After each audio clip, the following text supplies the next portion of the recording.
Hey guys, welcome back to the channel. Today I want to talk about what I miss about Canada in the 90s. Now, let me start off by saying Canada in the 90s was truly amazing. It's just I grew up on a street where I had a variety of people who were older than me, homeowners who happened to have professions that were all incredibly wholesome and contributed to society, such as an ambulance driver, police officer, and someone in my family who worked in the Toronto District School Board. And so I had a lot of great examples of people to look up to, not just because their careers were wholesome and they were, contributing to society, such as the ambulance driver, but it was also the fact that their character was wholesome as well. And so there was a real sense of community. And it was interesting because even though that was the street I grew up on, friends who I knew who either lived on my street and moved and went elsewhere or were on different streets altogether, they had incredibly similar experiences. And so it was normal for me to walk outside my street and the kids of those parents would have a hockey net set up and we'd play ball hockey on the street. Or I'd go over to another neighbor's house and we'd be playing Yu-Gi-Oh! And, or if I wasn't doing that, I'd go over to my other neighbor's house and he worked in banking and I would be playing on the jumping castle because they had a birthday party recently, right? Or I'd go over to I had a police officer on my street as well. Police officer, and they were both police officers, the man and the woman, the married couple. And so I'd go over to their house and he was really good with his hands in terms of working with, basically he was more or less, he had electrician skills on top of being a police officer. He was good at carpentry. So I'd also get to see him. And sometimes I'd hold up some of the wooden planks as he would work on structures he was building, such as a shed in the backyard. And it was really interesting at this period of time in Canada because it was really unified and it was the norm not only for you to know your neighbors, but you would help out your neighbors and your neighbors would help you out. And, furthermore, it was just the fact that it was encouraged to seek out this unity.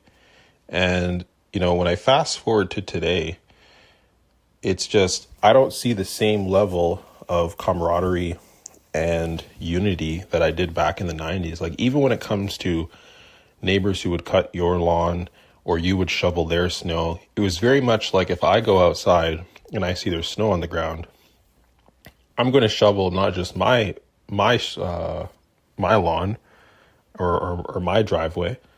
Or sorry, I'm not going to just shovel my driveway. I'm also going to shovel both my neighbor's driveway on my left and my right because they're my neighbors. They're right beside me. And on the other hand, if they were cutting their lawn, they would just cut my lawn. That was literally just how it was. Or if I got an Amazon package and I wasn't home, they'd make sure to put it away safely for me and vice versa. And it's just fascinating when you see, well, not really fascinating. It's disappointing what I see in this new Canada that people are still somehow calling Canada, where even just simple things like going on a public transit or subway, people don't have any respect for personal space. They just shoulder one another while they're going on. There's a lack of civility, lack of decorum, a lack of consideration for other people's space. And this was not the case in 90s Canada. I'm not saying that, I'm not trying to imply that the TTC or public transit is this great thing. And I personally ever loved it. But what I will say, there was a period where the TTC was bearable.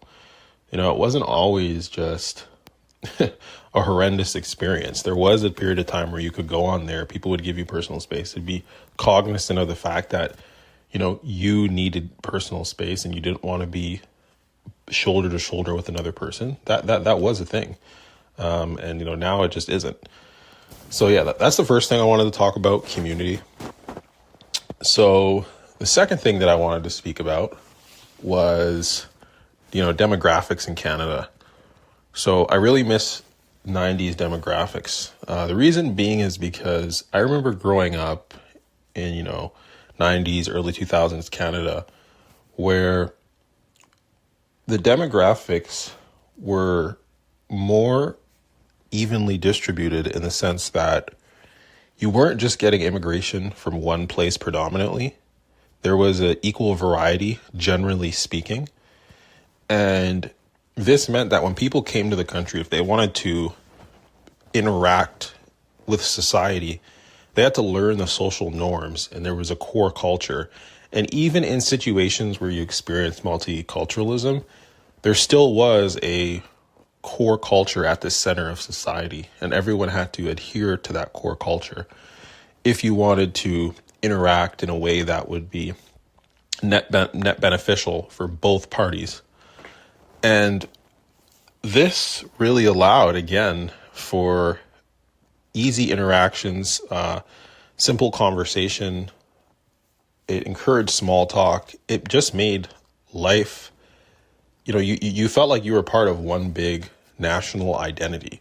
There was a national identity. And, some of that national identity, like I said, when I was growing up, I played ball hockey on the street, not necessarily because I was thinking about it actively, but because that's what was going on, meaning that was just a part of the culture. So you start to build up this sense of relatability to one another simply because you're a part of a core culture. So you can, when it comes to conversations, you know what to say, they know what to say. When it comes to what's wrong, what's right, both people know what's wrong and what's right.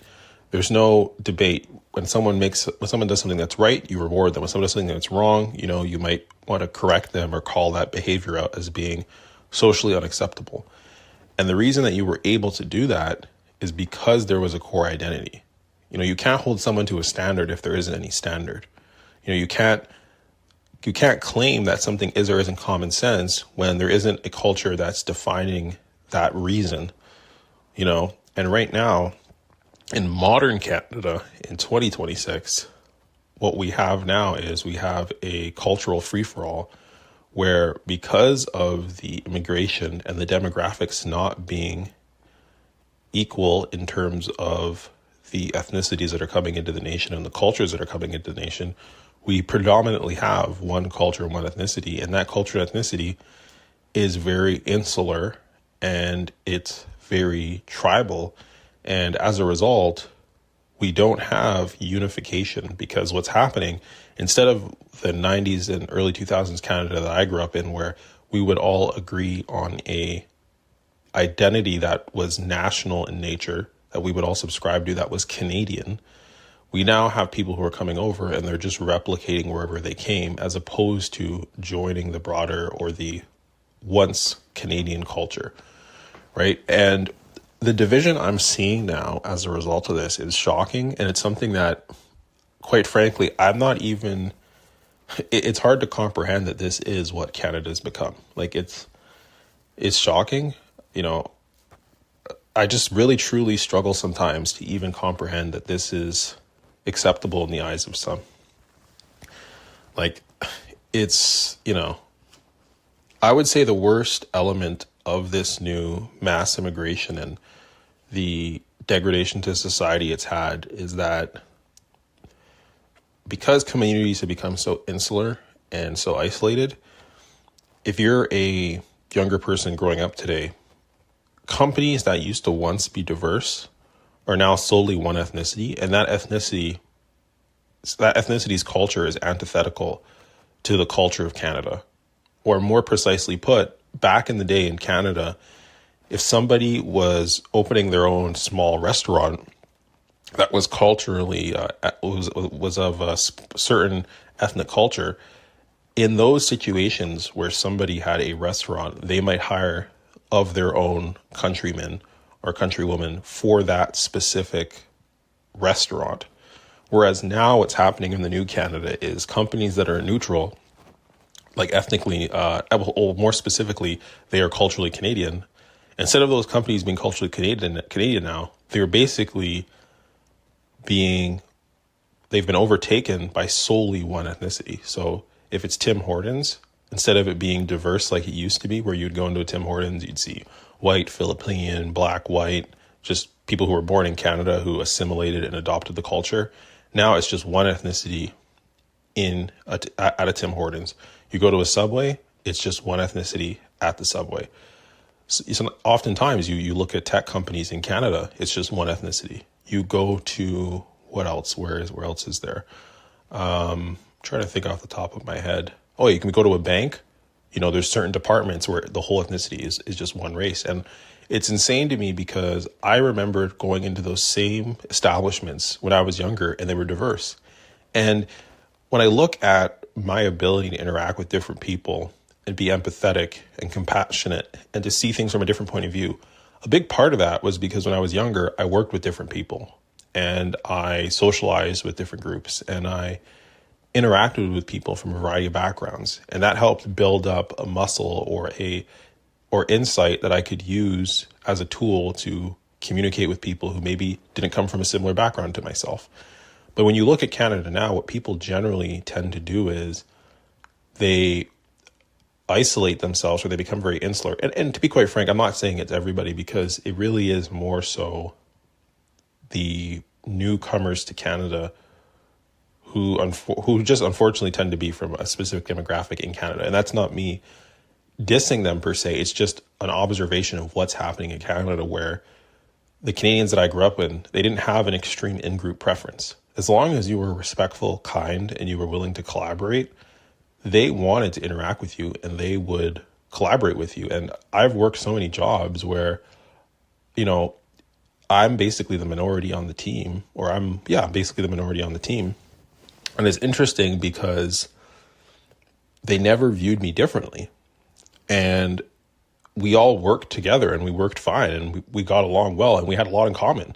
And the reason we had a lot of common is because we all believed in this idea of a Canadian national identity. We all believed that Canada was desirable enough where we wanted to become a part of the ethos, and we wanted to do it so that we could build the Canada that we all idealized, which it did exist at the time. But we loved the country enough to where we said, okay, well, what can we do to make sure this social fabric is continued to be woven in a way that represents the nation? There was a point where we all realized that Canada was something special. And so when we were speaking with people, we were very polite. The reason why Canadians used to be known for being so polite and always saying, hey, sorry for this, sorry for that, is because we all understood that it's rare to have a country that had good health care, a country that managed ethnic differences well. Because if you compare Canada to a lot of countries in the third world, it's simply rare on a global scale to find a country that manages differences between cultures and races so well at the time. Now, obviously, I'm emphasizing at the time, back in the 90s and early 2000s, because it's not being managed well. Now, a lot of what we're seeing in Canada is very similar to third world countries, just like when you have tribes in Africa who don't get along, or you have the caste system in India where different castes view each other differently, and the highest caste views all the other castes as lower and doesn't value or respect them and treats them as subhuman. So if you look around the world, most nations are not able to treat people with an egalitarian view. They look down on others and they see people as subhuman. And I know a lot of people will say, well, oh, what about Canada and the natives? But the thing about Canada and the natives is there was genuine nuance there, because although there absolutely was slaughter and violence, there was also the fact that when Hudson Bay was being established, there were Indians and Europeans who collaborated to help build, well, rather to help create the popular hats that Hudson Bay used to sell that were made of beaver fur. And so the natives and the Europeans at the time were collaborating on what was one of the oldest corporations to be created in Canada, which was Hudson Bay. And so I'm not implying that there wasn't violence. I'm just saying that even from the beginning, there was still some willingness with the European people to work with another group. And if we're being honest, we can only compare a nation and its people to its contemporaries. It wasn't as if it was only Europeans who were engaged in violence. Europeans were engaged in violence. Natives were engaged in violence. There were the Zulus, and the Zulus in Africa were being violent as well. Every nation had some amount of violence that was, going on in its development. And the truth is, if you compare Canada's progression from then to now, or more specifically from then to like the 90s, 2000s, Canada was clearly progressing fast in terms of civilization development and treatment of other people relative to all the other nations. So you can't look at European Canadians and knock them if you aren't going to knock every other nation, because every other nation, even to this day, is less functional, less sanitary, and less developed, quite frankly, in terms of if we compare it to the third world nations. And even when it comes to first world nations, up until 2015, before Trudeau was elected and the country took a nosedive, Canada was a great place, which is why so many people immigrated here, because of the opportunity, because they knew that regardless of their caste, regardless of their race, regardless of their faith, because of the Charter of Rights and Freedoms, they had the opportunity to partake in advancing in society despite that. Whereas in other nations, like India, for instance, because of the caste system, if you're of a certain complexion or if you're from a certain caste, you're not going, the probability of advancing is incredibly slim.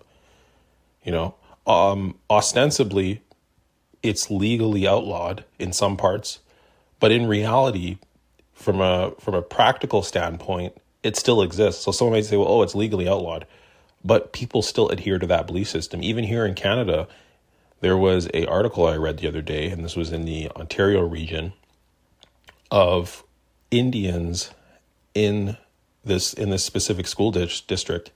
They were fighting against the caste system because people were being hired preferentially who were from a higher caste, right? And this is happening in Canada. And if you actually look too in Seattle, they it might have been Seattle or a different city. I could look it up, but for 100% certainty, in the 2020s, there was a state that banned the caste system. So, and this is something that you can Google, right? Like Google Seattle caste system. Very, very real, right? So the point I'm making is that, the unity, the community, the national identity that Canada used to have, it's what made it such a wholesome and inviting nation to be in. And you just look at what's happening today with the amount of division and tribalism and factionalism is just horrendous, and it's like, to me, the perspective I always think about is, well, why live in a first world country or a country that claims to be first world if it's culturally third world? And this is why I just think that Canada at this point is just not an enjoyable place to be, because I don't see the benefit of living like most of what made Canada a place of high social quality, of a social fabric of high quality, that is now being gutted out of the nation. And the people who are coming here now, they don't really care about the destruction of the social fabric. And, I do think part of it, even though it's not always said, is I do think to some extent, many of the people who are leaving India and coming to Canada, because of the British Empire and the East India Trading Company, many of them perceive coming to Canada and competing as a collective against Europeans is a form of payback. Their perspective is, well, the Europeans came to India and traded our spices and our tea and existed as I guess you could say a colonization, like a group of colonizers from their perspective. And therefore it is justified to attack Canada's culture or to push back against the Canadian culture and to sort of dominate and conquer the land, because that's what happened to them at one point in time. But of course, the reason why I find this irrational is because, Canada, yes, Canada might have been a part of the British Empire, but it still has its own distinct identity, right? There's still a big difference between Britain and Canada in terms of culture. I'm not saying there isn't a lot of similarities, right? And I'm aware that Canada was a part of the British Empire. I'm not saying that it wasn't. I'm just saying that that notion, that idea of what they would refer to as payback or an opportunity to conquer,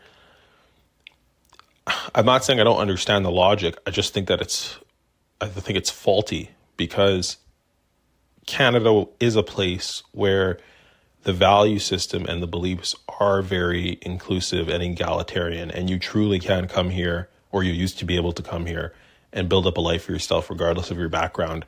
So coming here and seeing it as an opportunity to conquer or to tear apart the social fabric or to not join the national identity, all that's really happening is, as opposed to getting payback, you're really just robbing opportunities from people of all backgrounds, of all groups, and you're disintegrating the social fabric that many people use as a format to interact with others to advance.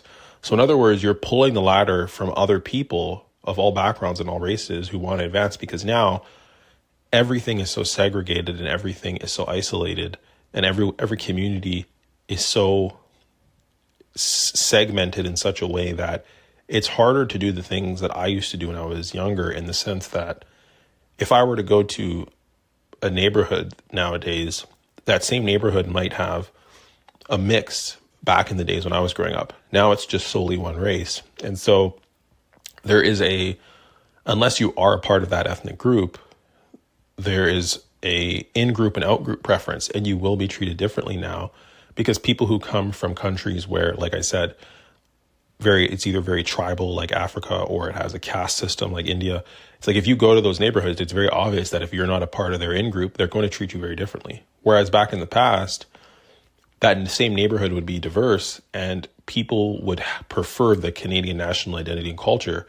So they would interact with you using that egalitarian viewpoint, But yeah, I mean, obviously this rant's getting really long, and I'm trying to manage how long each rant is. I'll probably have different subjects I'll rant about, but I just wanted to say in closing that, I really do miss the 90s Canada, and it really was an amazing time.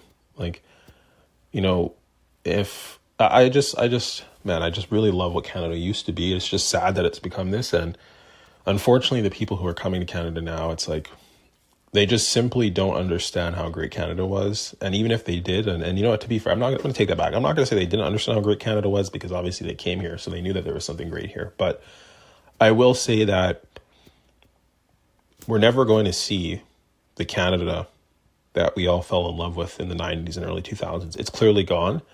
And you can't have this level of tribalism and ethnic division and have a unified nation. It's just not possible.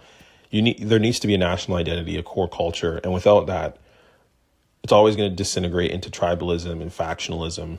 And that's where we're at now. There isn't really any real unity. And it's just incredibly sad to think how amazing Canada was and now what it is now. It's just sad, and sometimes I wonder if whatever time I spend left in this nation, and for the record, I was born in Canada in case that isn't obvious, but whatever time I spend left in the nation, I feel like I almost have to just do the things that Canada used to have accessible from a cultural standpoint, meaning it's almost like I have to try to rekindle those memories in my mind through doing actions or just behaviors that represented what Canada used to represent in terms of its values. But anyways, guys, thanks for listening to the rant. If you like the rant, join the channel, like and subscribe. I'm going to talk about, social issues in Canada and probably just globally, because I think we can all agree that this decline is happening in most Western nations. And I have family in, a good chunk of these Western nations. So I think I have a lot to rant about. If you enjoy this, please like and subscribe. Thanks and bye.